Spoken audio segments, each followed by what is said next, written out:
Dragonjc e timonit, herojnë të heshtur të rrugës, si kapiten të anijeve mbi tokë, navigojnë mes borës, shiut, akullit dhe ngricës, shoferët e macokullit.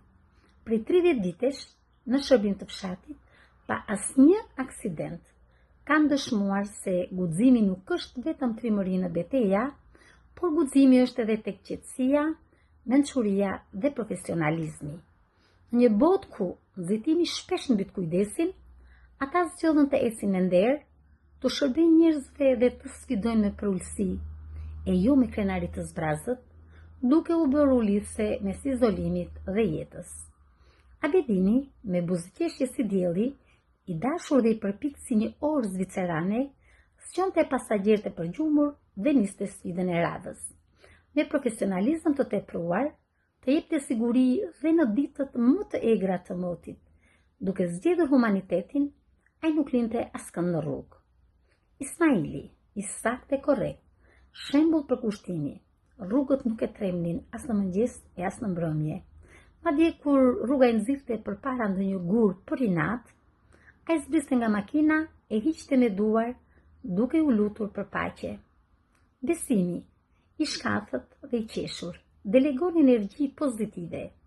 Me humor të këndshëm, shoqëron pasagjerët sa herë rruga bëhet e vështirë dhe si një kalors modern hap zemrën me ta, duke u garantuar siguri.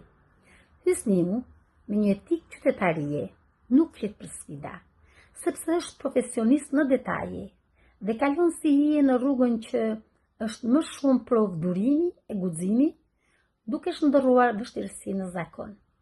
Fisnik në sjellje e shumë dinjitos në timon, nuk u anku kur përpritje e vonesa.